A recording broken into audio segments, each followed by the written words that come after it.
Hey everyone, this is Terms here, back with another video regarding the Mage add-on setup. There was a big update to a new add-on that's in beta still. It's called DoiteAuras, and it basically mimics WeakAuras. And if you know anything about WeakAuras, they make the game way more easier to work with, and it allows us to remove a lot of add-ons that we use in place of what WeakAuras can do. So as you can see on my screen, there is an Arcane Rupture here that's glowing and it's highlighting. This is part of the add-on. Now, when I use Arcane Rupture, you'll see that it will disappear. And what you'll also notice is an icon appears here. This is the debuff icon from up here. And you can already tell that going from looking at the top right to the bottom is much better. You can also see that the icon was fading in when the cooldown was almost active again. And this is really useful because it doesn't stop you in your tracks when you're trying to pay attention to 50 things, because every little second counts when you're trying to optimize damage. So if I cast it again, you'll see my cooldown is there. So I can start channeling arcane missiles and I can monitor that cooldown. So it's at 2 seconds, 1 second, it's back up. Now I can spam it again.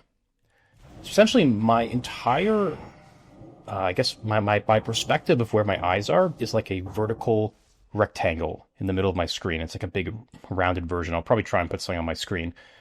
But by doing this, I'm able to focus my attention on my target, and I can see everything around me on what's happening. I can see my damage on the right ticking. I can see my ruptures up here.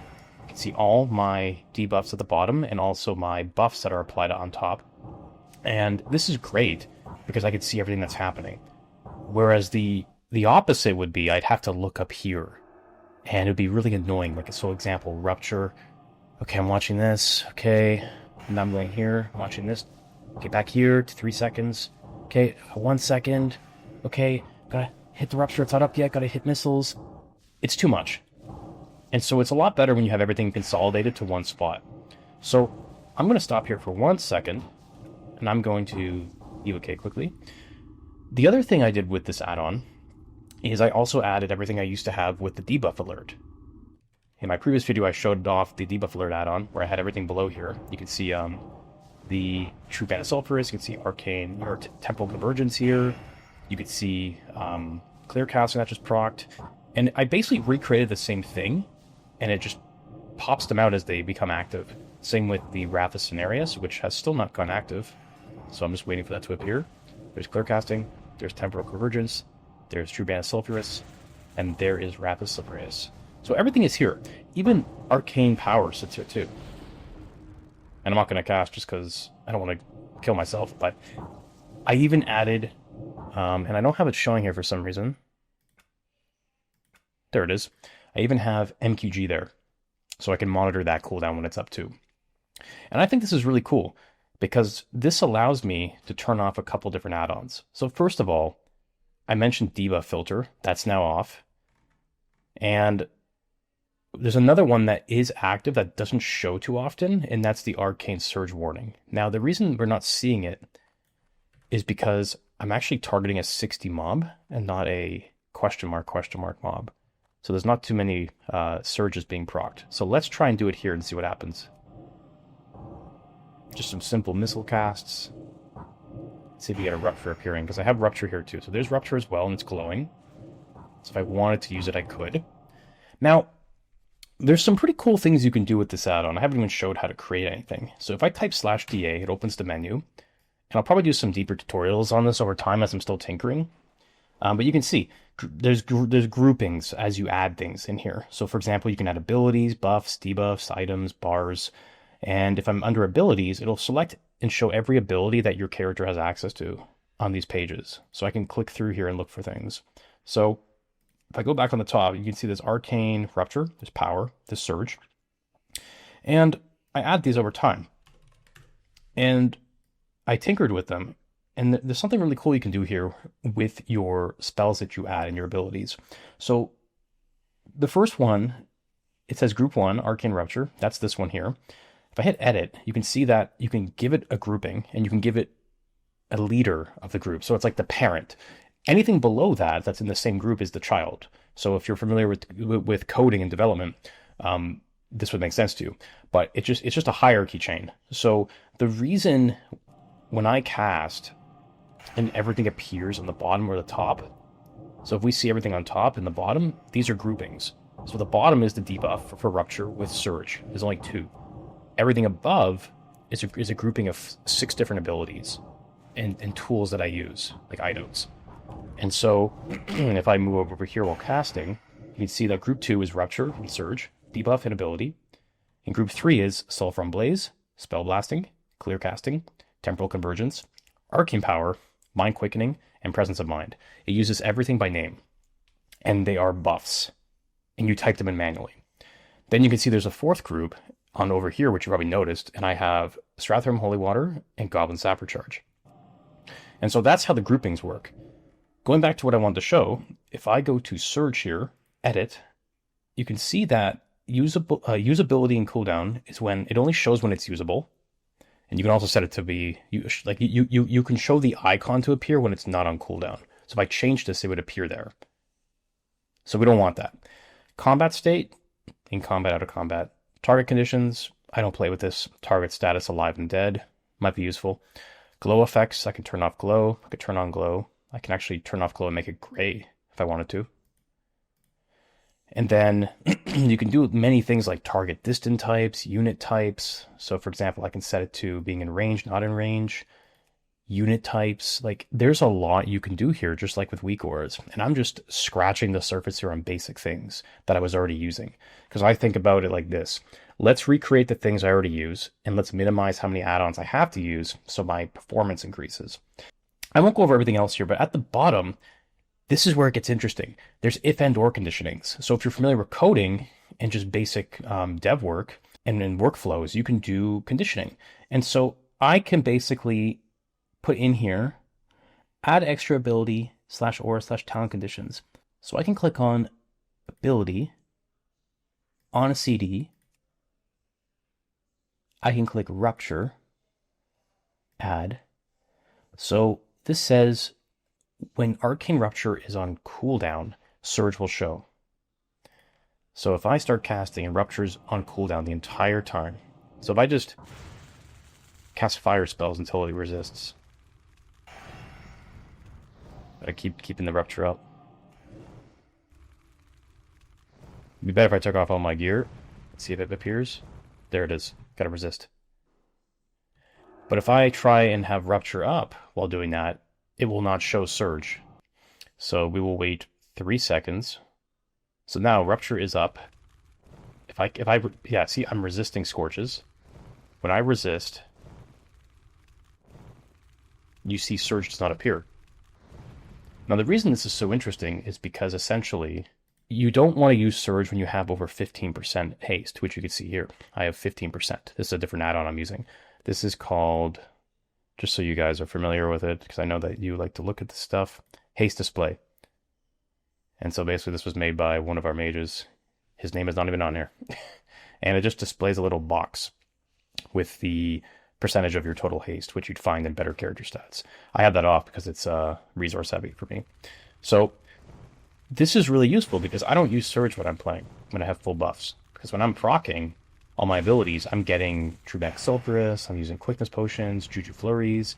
These things just proc like crazy. And so I'm going to have like 20% haste like I have here. And so I don't want to use Surge because it interrupts my actual rotation. So this Surge setup is great because now it's up. Like I can actually just use it here because my Surge, my Rupture's on cooldown. There's no other way around this, and it's extra damage if I want to fit it in. And so that's just something I personally set up. So you have conditionings that you can create for different abilities. And I can imagine if you play different classes, this will be very much beneficial to what you're trying to do. So that is more than half of what I've done. The other thing I want to talk about is the Holy Water and the Goblin Sapper Charge. So on the bottom here, there's 2 groupings, actually. I didn't show it earlier. There is Group 4 and Group 5. The Group 4, I believe, shows the let me just make sure. It shows, so Group 5 shows no cooldown. So that's what's showing right now. And then Group 4 for Holy Water is showing on cooldown. And these 2 groups, it's like a duplication I made, and they're both stacked on top of each other. So if I was to use a Holy Water right here, oops, I used the wrong item. I used a mana pot. That's great. If I use the Holy Water here, you'll see that it shifts to the other bar because both of these go on cooldown and they become gray with a timer. So now I can watch. So I can't use Sapper now. But if I use Sapper, the cooldown would look a little different here. Sapper would show 5 minutes, and then Holy Water would show, I believe, 1 minute or 60 seconds. And then that one would become active. So the perks of this is you can double stack these groupings, and you're able to actually pay attention to when you use something and when it's active.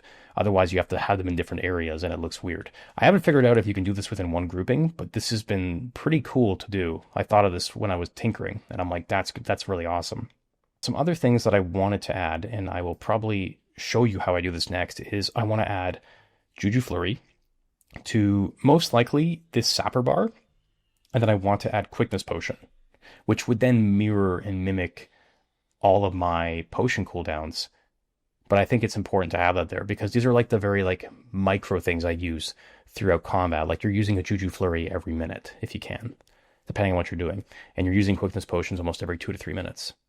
So I can either have a generalized potion cooldown there so I see when it's up, or I can have separate icons for each thing, but I think that's a bit overkill. So I'm thinking I just put Potion of Quickness here so I can see when that's up, and Juju Flurry. So let's do that right now. Something else I forgot to cover before I do this is when you go to my previous groupings here, you can see that there is an option called Prio, Time, and Disable. So you can actually turn these off. Like I can disable this entirely. And then the Prio, you can see that I don't use it on group 3, which is my item procs and buffs here on the top. Look at these. It's actually set to time. That way they move around based on the actual time duration, which can be a little bit more annoying because they move around a little bit. They actually don't move around, just noticed. So I'm not really sure what's going on. But you can also set it to Prio, which puts it in the order of what's here: Blaze, Blasting, Clear Casting. So there's a certain order. So I'll have to tinker around with that and see what happens.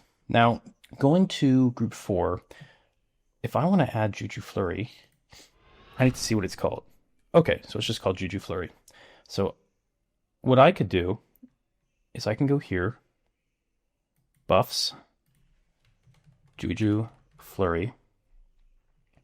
And you know what? Now that I'm thinking about it, these don't actually have to go on this bar. I don't know why I was thinking that. They can actually go on the group 3. So Juju Flurry, add. And then, what does this give me? Potion of Quickness.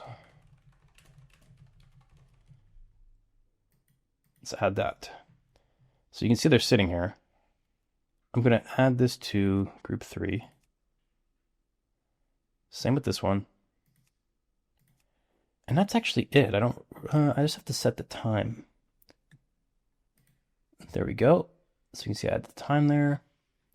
And then I have to add this. That's kind of it. I mean, if I go here, let's click it again. There it is. From Flurry. Go. Interesting, Surge is now proccing when this is active still. So something is off. Oh, I get it. It was still, the debuff is active, but the cooldown of Rupture was still up. So that makes sense. So that's how you add things to WeakAuras in more detail. And that's basically it. At this current time, my current focus is on trying to find more use cases for this.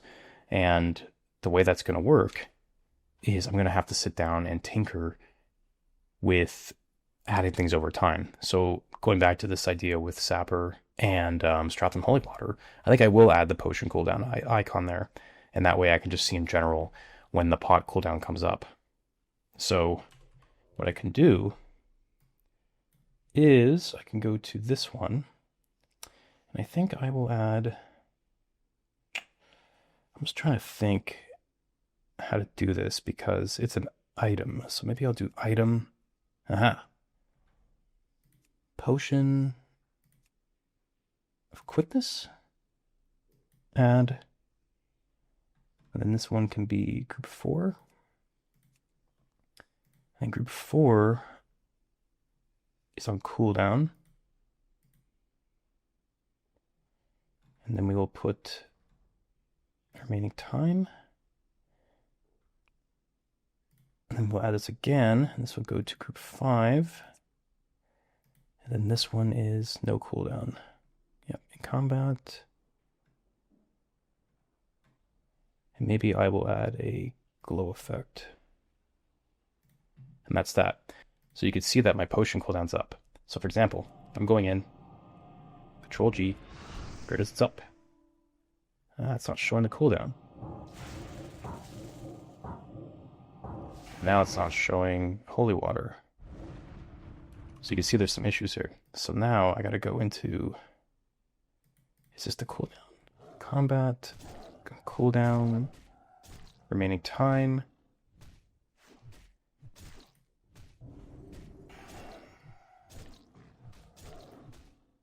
There we go. And if I use this here, those both go on cooldown. Aha! So that's how it works. So that's basically the setup.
One more feature I want to talk about is the import-export feature.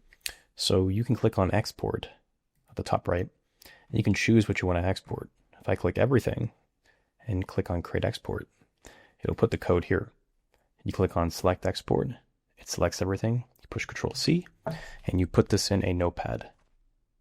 So let me just swap over to a different account, and we'll look at how we can add this over there. Okay, so here I am on my other mage. This is on Telebeam. If I open up DA, there's nothing here. Let's take my export and let's see how it works. Import, paste, import. All right, it's all here. Now, nothing shows. So let's do a reload. And there it is. I have everything here. Now, let me go to a target dummy and give this a try.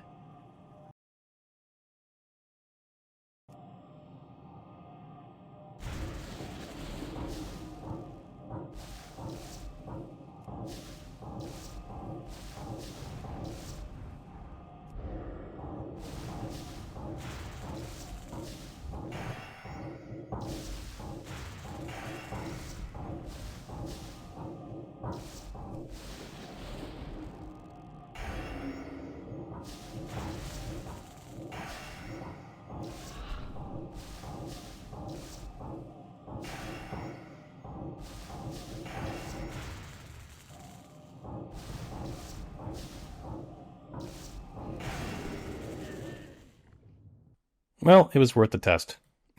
This mage is a lot less geared, and it functions a little differently than when I play on terms. So you can see majority of things worked. The only thing is I don't have a Juju Flurry, and I don't have Holy Waters. Something went weird when I used the Goblin Sapper charge, like the icons didn't really update properly here, so I might not even use this in the end, but this is pretty good for what it does. And so I think this is on its way to being a big replacement for a lot of these add-ons that I used to talk about.